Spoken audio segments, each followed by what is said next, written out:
Mga minamahal na pensyonado, makinig kayo ng mabuti dahil ang video na ito ay para sa inyo. Kung ikaw ay SSS pensyonado, GSIS pensyonado, o isang retirado na matagal nang naghihintay ng balita tungkol sa inyong buwanang pensyon, huwag ninyong isasara ang video na ito. Dahil ngayon, sasabihin ko sa inyo ang lahat ng kailangan ninyong malaman tungkol sa pinakabagong pension increase, kung kailan ito matatanggap, at ang isang bagay na hindi alam ng marami, ang nangyayari sa inyong pensyon kung nakasangla ang inyong ATM o may loan kayo sa SSS o GSIS. Ito ang hindi alam ng marami at maaaring ito ang dahilan kung bakit hindi pa lumalabas o kumpleto ang inyong pensyon. Kaya pakinggan ninyo itong mabuti. Huwag ninyong palampasin ito. Simulan natin sa magandang balita. Mayroon ng kumpirmadong pagtaas ng pensyon para sa mga miyembro ng SSS. Ayon sa pinakabagong impormasyon mula sa Social Security System, ang minimum monthly pension ay itataas para sa mga karapat-dapat na pensyonado. Ang mga pensyonado na matagal nang nagbabayad ng kanilang kontribusyon, ang mga nagtatrabaho ng matagal, nagpagod, nagsakripisyo para sa kanilang pamilya, sila ang unang makikinabang dito. Para sa mga SSS pensyonado na ang buwanang pensyon ay nasa pagitan ng 2,000 at 3,000 piso, ang inaasahang pagtaas ay maaaring umabot sa 200 piso hanggang 500 piso bawat buwan, depende sa inyong bilang ng credited years of service at sa inyong average monthly salary credit. Halimbawa, kung ang inyong kasalukuyang pensyon ay 2,500 piso bawat buwan at kayo ay may higit sa 30 taon ng kontribusyon, ang inyong bagong pensyon ay maaaring umabot sa 3,000 piso o higit pa. Para naman sa mga GSIS pensyonado, ang aming mga dating government employees, mga guro, mga pulis, mga sundalo, mga kawani ng gobyerno na naglingkod sa ating bansa, may kasamang cost of living adjustment o COLA, ang inyong pensyon na regular na nire-review ng gobyerno. Ang GSIS pension ay karaniwang mas mataas kaysa SSS dahil ang basic salary ng government employees ay ginagamit sa computation at ang GSIS ay may mas mataas na contribution rate. Kung kayo ay dating teacher na may sweldong 25,000 piso at naglingkod ng 30 taon, ang inyong GSIS pensyon ay maaaring nasa 10,000 hanggang 15,000 piso bawat buwan bago ang anumang deduction. May isa pang mahalagang update. Ang pagtaas na ito ay hindi automatikong matatanggap ng lahat. Kailangan ninyong siguraduhin na ang inyong records sa SSS o GSIS ay updated, na ang inyong bank account ay aktibo at hindi nakablock, at na walang pending na issue sa inyong account. At ito ang dako kung saan pumapasok ang isa sa pinakamalaking problema ng ating mga pensyonado ngayon. Huwag ninyong palampasin ito. Ito ang parte ng video na pinakaimportanteng marinig ninyo. Maraming pensyonado ang nagtatanong, bakit hindi pa dumarating ang aking pensyon? O, bakit mas maliit ang natanggap ko kaysa sa dapat? Ang sagot sa maraming kaso ay simple lang. May loan kayo na hindi pa nababayaran at ang inyong pensyon ay nananatili pa rin sa sistema bilang pangbabayad doon. Sa SSS, meron silang tinatawag na salary loan, calamity loan, at iba pang uri ng pautang. Kapag nag-retire kayo at nagsimula na kayong tumanggap ng pensyon, ang mga natitirang balance ng inyong loan ay hindi nawawala. Patuloy itong kinukuha mula sa inyong buwanang pensyon hanggang mabayaran ang buong utang. Ito ang tinatawag na offsetting o clawback, ang proseso kung saan ang inyong benepisyo ay ginagamit upang bayaran ang inyong natitirang obligasyon. Halimbawa, kung ang inyong buwanang pensyon ay 3,000 piso at mayroon kayong natitirang SSS loan na 12,000 piso, ang SSS ay maaaring magbawas ng 1,000 piso bawat buwan mula sa inyong pensyon para sa loob ng 12 buwan hanggang mabayaran ang utang. Ibig sabihin, tatanggap lamang kayo ng 2,000 piso bawat buwan sa loob ng 1 taon. Pagkatapos, bumabalik na sa 3,000 piso ang inyong pensyon. Para sa GSIS, katulad din ang proseso. Tinatawag ito na Policy and Emergency Loan at may Enhanced Consolidated Loan din. Ang mga hindi nabayarang loan ay automatikong ibinabawas sa inyong buwan ng pensyon. Kaya kung kayo ay dating government employee na umutang ng 20,000 piso sa GSIS bago kayo nagretiro at hindi pa ito nababayaran, iyon ay ibabawas sa inyong pensyon bawat buwan hanggang maubos ang balanse. Ito ang hindi alam ng marami. Ang offsetting ay legal at opisyal na patakaran ng parehong SSS at GSIS. Hindi ito pagnanakaw. Hindi ito error. Ito ay ang sistema ng pagsisigurado na ang mga pautang ng gobyerno ay nababayaran. Ngunit ang problema ay maraming pensyonado ang hindi alam na mayroon pa silang natitirang loan, lalo na kung matagal na ang utang at nakalimutan na nila ito. Kaya ngayon, ito ang aking payo sa inyo. Pumunta sa pinakamalapit na SSS branch o GSIS office o bisitahin ang kanilang opisyal na website at i-check ang inyong loan status. Alamin kung meron pa kayong natitirang balance. Huwag mahiyang magtanong. Ito ang inyong karapatan bilang miyembro at pensyonado. Para sa mga SSS pensyonado, maaari ninyong gawin ang sumusunod. Una, bisitahin ang opisyal na website ng SSS sa Tuldok sss.gov.ph at ilogin sa inyong MyTuldok SSS account. Kung wala pa kayong online account, maaari kayong magparehistro gamit ang inyong SSS number at email address. Sa loob ng inyong account, may section para sa loan information kung saan makikita ninyo ang inyong outstanding balance, ang buwanang deduction, at ang inaasahang petsa ng pagkakumpleto ng bayad. Pangalawa, maaari rin kayong tumawag sa SSS hotline o bumisita sa pinakamalapit na SSS branch.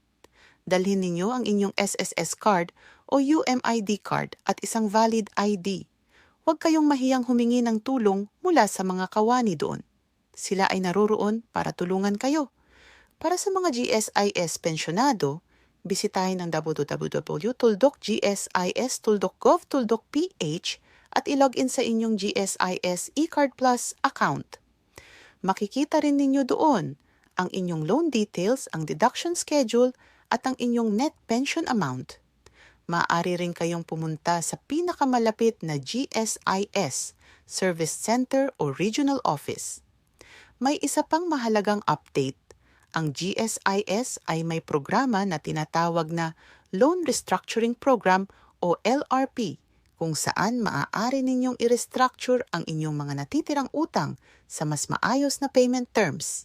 Ito ay isang pagkakataon para sa mga pensyonado na may mataas na loan balance na makababa ang buwanang deduction at makatanggap ng mas malaking net pension. Magtanong sa inyong pinakamalapit na GSIS office kung kayo ay karapat-dapat dito. Pakinggan ninyo itong mabuti dahil ito ang isa sa pinakakaraniwang tanong na tinatanggap namin. Kailan eksaktong matatanggap ang pensyon? Para sa SSS pensyonado, ang pensyon ay karaniwang inilalabas bawat buwan.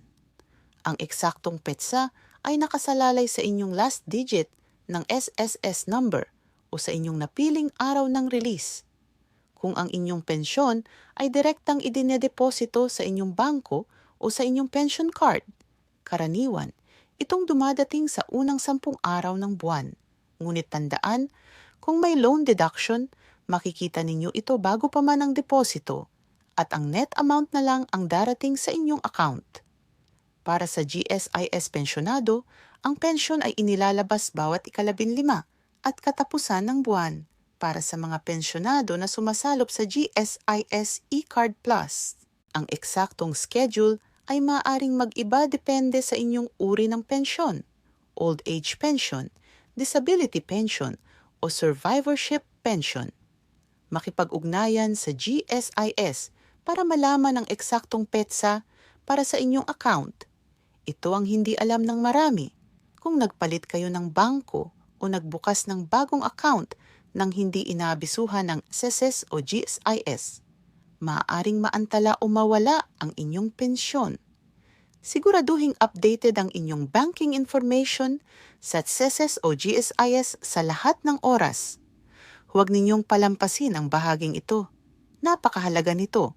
Sa kasalukuyan, maraming ulat ng mga scammer na nagtatarget ng mga pensyonado at senior citizens. Nagpapanggap silang mga opisyal ng SSS o GSIS o mga ahente na nag-aalok ng tulong sa pagkuha ng pension increase. Ang kanilang layunin ay makuha ang inyong personal na impormasyon, ang inyong SSS o GSIS number, ang inyong ATM PIN, ang inyong account number, at pagkatapos ay nakawin ang inyong pera.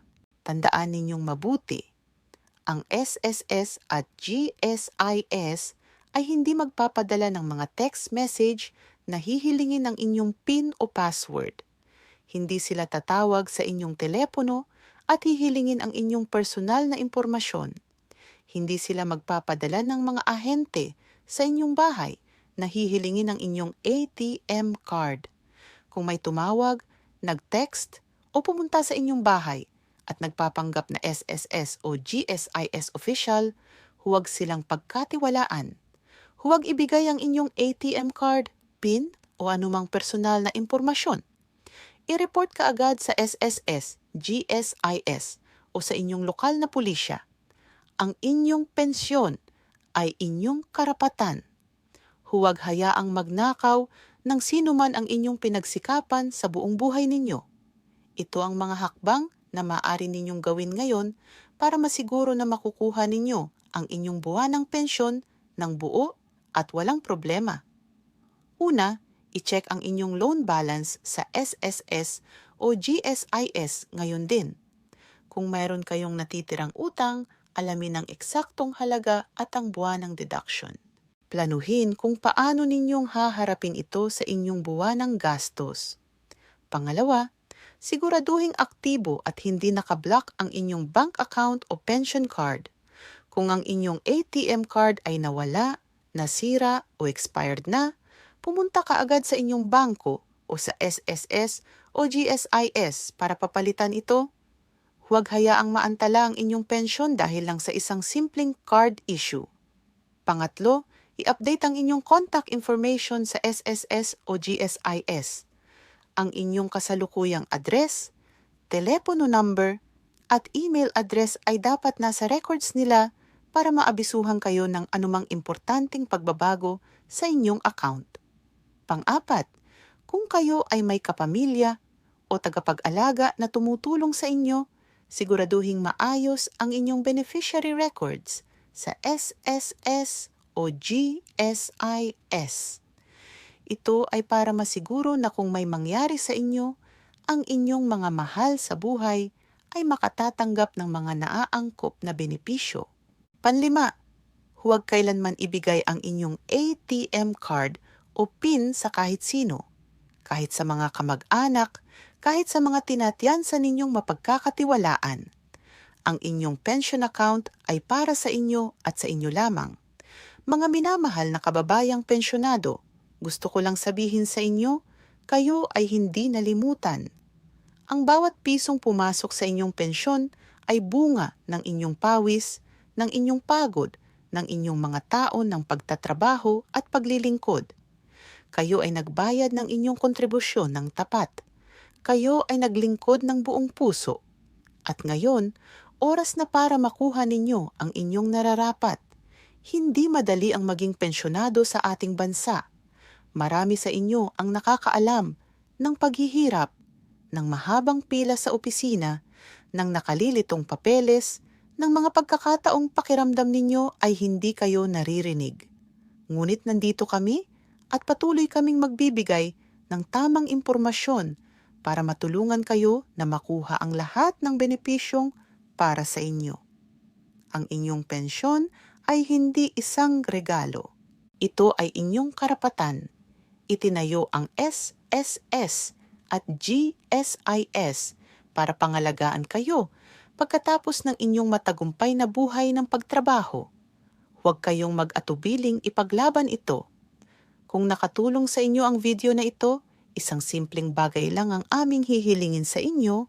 I-share ninyo ito sa inyong mga kakilala, sa inyong mga kapwa pensyonado, sa inyong mga kaibigan na maaaring nangangailangan din ng impormasyong ito.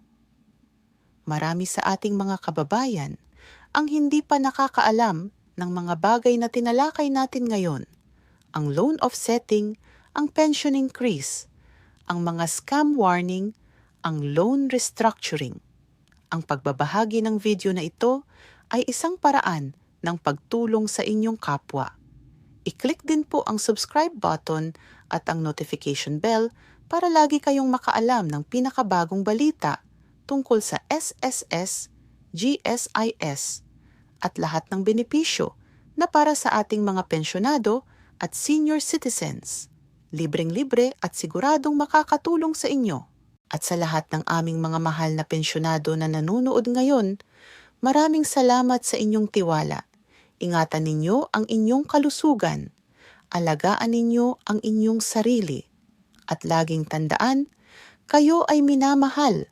Kayo ay iginagalang. At ang inyong mga tao ng paglilingkod ay hindi kailanman malilimutan. Hanggang sa susunod na video, paalam at mabuhay kayong lahat.